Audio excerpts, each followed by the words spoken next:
Welcome to the Weekday show. We are launching with a mini podcast series so that you can watch it in your breaks, you can watch it while having your lunch or anytime, like 10-15 minutes. In our first season, we have our COO, Sanjay. Sanjay is the one who gets top 1% talent hired by best product companies. Welcome on board, Sanjay. Thanks, Avishi. So, Sanjay, what is you get so many people hired, you deal with so many founders. What is the one unrealistic expectation founders have from you? Even I plead guilty to it. The most unrealistic expectation that founders have is to find a mini version of themselves. They want founding members or people, and generally engineers also, they want founding engineers to be as high ownership as a founder is from there. I wouldn't say it's unrealistic, but it's unrealistic to expect an employee to be founder level before they understand the product, before they start working with you completely. And the most unrealistic thing is to ask them to take a pay cut. You should never do that. It is your company, you might take a pay cut, but for an employee, that is completely unreasonable and unrealistic. And how many founders do you find change their requirements midway? They change it, like most founders do. They change it almost as often as a week or every month. It depends upon what stage of hiring they are in. Like, let's say if they're very early in hiring, which means they've not even built their first 5 or to 10 members, then they are super confused because they want what we call in Weekday as a unicorn candidate, which means they want someone to do everything. But once they start interviewing the best of the best talent that we could sort of provide, they realize that what they're expecting is not just one engineer, but they're expecting a whole team to do that work. That is when they start realizing it. They change the requirements. They understand what's their must-haves, good-to-haves, and nice-to-haves, and then understand. Once they have clarity on the requirements, it doesn't take a lot of time. But before they do it, they change it constantly all the time. What's the ROI of having an in-house recruiter versus an outsourcing platform like Weekday? I say this all the time. Like what we do at Weekday is we help founders save their time and bandwidth. Okay. And their ROI depends upon what they could do in that bandwidth, obviously. But it's jokes apart, I think it is a very, very high ROI exercise to build their initial team. Especially I've seen a lot of founders who have a great product in there and their customers are scaling, but they need their respective engineers. They need a team to help scale for that demand. In that cases, making the right hire is like very, very important, and doing it faster is very important. In that case, I think outsourcing to Weekday is like a very good solution. And what is the real cost of a wrong hire in an early stage startup? The cost is 2x. It's not just like you hire and then you can let go of that person. It's a wrong hire. You can make a right hire right away. How it typically works is you sort of look for that hire. You want that hire to join you, which means you're waiting for that notice period. And then also after they join, you start seeing some red flags. But most founders, because they've made that hire, and hiring is very hard to do. So because they've done that hire, it's mostly a sunk cost. They've hired it, they will wait it out, they'll be hoping at one point that this hire would make out, just so that they don't need to go back and hire in the past from this. So it's almost like 2x. One is the hiring journey of hiring a wrong person, and then is the firing journey of letting go the wrong person. And a lot of people are not very hard skinned as well. Correct. And who ghost more, engineers, HRs, or founders? You should ask people working at Weekday. We are ghosted left, right, and center. That we have the strongest mental strength in the world. But yes, I think it's mostly the HRs, I would say. They have too much on their plate at that point. And when we sort of help them with candidates from there, it's about priorities. Like, Right. so they have typically they hire for a lot of roles, or even for a single role, they have multiple candidates in the pipeline, and they have to brutally prioritize. So if you're not in your priority, if you're not in their priority list, then you will be ghosted from. How do HRs or you or even founders, convince a strong candidate if they have multiple offers? Firstly, if you accept an offer, you should not have multiple offers. But assuming that you have multiple offers and you have not accepted yet, I think the best thing is to speak with the candidate heart to heart, saying that, hey, I understand this is one of the offers that you have right now, and ask them what is the apprehensions that they have from there, or generally ask them what is stopping you from joining us. Is it something that you could control or not control? Basically asking the candidate that, hey, I want to hire you, and it's not like putting yourself in a position of weakness, but putting yourself in a position of neutrality and telling them, hey, we would want you here, we'd like you here, and giving that sense of belonging to the candidate, and ask the candidate what is stopping you. Now, if the candidate comes up with a reason or comes up with something, then you look at controllables and non-controllables. If it's like a non-controllable, like Google comes calling, then I don't think a lot of founders stand a chance to hire a great engineer.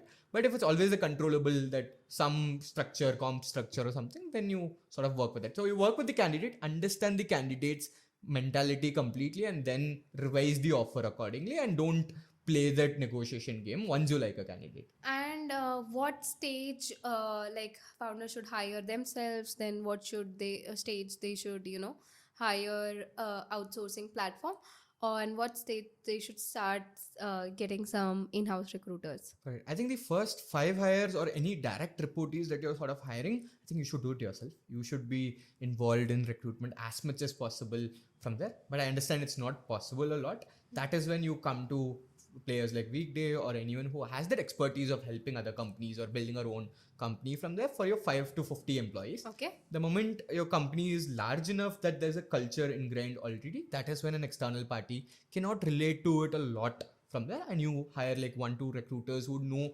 exactly what's the other cultural nuances other than what the JD entails from there, and look for recruiters from 50. So to sum up, just like first 5 or any direct reportees, you should be the recruiter yourself. Founder should be the recruiter. 5 to 50 is where Weekday comes into play, and post 50 also consider Weekday, but with a recruiter to ensure that cultural fit is there. So how do we negotiate without sounding greedy? Don't do it multiple times. I think too much negotiation spoils the broth. Drawing a line very clearly at the first time itself, what is your expectation and how would you reason it? Okay. There are multiple ways to reason it. One, the easiest way is your current salary and what promotion cycle you've got, what promotion cycle you're expecting from there. But a lot of candidates prefer not to benchmark it with their current salary. The second way is the value add that you sort of add as well from there. Hey, this is the seniority level that I'm looking at, or this is where I would want to get from there. And the third is also being honest about your career aspirations. Hey, I'm at X amount right now, or like in 2 years on line, this is my goal. I'd want to get to this goal from there. So if it's not for you, I would want to somehow get there. Basically, what you're telling the founder is, hey, I'm not asking you to pay me more just at right now because I'm trying to extract that money. But I want to get there in my life. Everyone has that feeling of getting more money from it. I want to get there. Is there an opportunity with your company, a path to that? So most times what happens is, even if the founder cannot meet it right now, there's like a variable component, or there's an early appraisal, early promotion. These are things that you could sort of negotiate. The last thing is never over negotiate after a founder said this is my limit from there. Like once they've stretched to the limit and then you over negotiate, what happens is, even if the founder gives it to you, it always pinches them. And if it goes to joining a company is a relationship, right? You do not want to start a relationship on a bad note. Right. What's the one lie that most of the candidates tell you in their resume or during interviews? That I know about your product and I've researched about your product, but the truth is most people just brush the website just 10 minutes before the interview.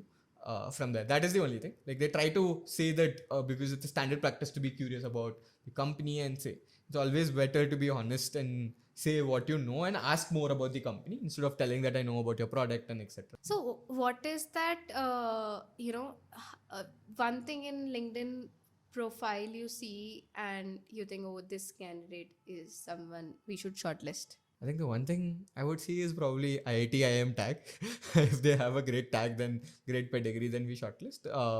But regardless, longevity is a good thing. Like if someone has stayed at a company previously for a long period or done anything for a long period, that always stands out in the profile. And yes, LinkedIn profiles do matter. Like people take LinkedIn profiles seriously.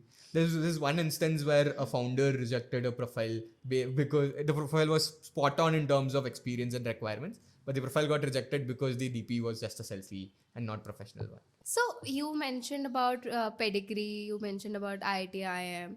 So degrees build credibility, but skills build proof, which gets you more money. Degrees get you interviews. Degrees gives you credibility, which means opportunities from there. So you get multiple opportunities to make great money, but skills will get you the final end result, which is money from there.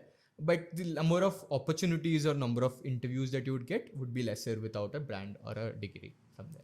do resumes still matter? Is it still used for filtering, or is it a dying thing? I think resumes are dying. The reason is it's getting replaced by two things. One is LinkedIn. People have a very good updated LinkedIn from there. And second is proof of work. Proof of work is a real thing. Going forward, like engineers need GitHub profiles more than resumes. Designers needs Behance profiles more than their resumes from there. So resumes are a dying thing, but still, I would say like gives you a heads up because the content is structured there. What's one pattern you have noticed in people who get like hired faster? I think expectation management, that is the best sort of people that get hired is in the introductory call. They not only treat it as an interview, like an introductory call goes both ways, right? The best candidates I know interview the company as well. Let's say if they're hiring manager, they ask when do you want to close the hire, what's the process like, what are you looking for, and trying to understand the other side of the game so that you could manage your expectation. Let's say they're looking at multiple people and it's going to delay a lot. From there, they clearly say, hey, have a hard stop here. I have multiple offers coming in. So transparent candidates who manage expectations get hired faster. Any other, like, we'll just close the podcast. Any closing words you have for candidates who are sitting for interviews, who are planning to switch jobs? Come prepared.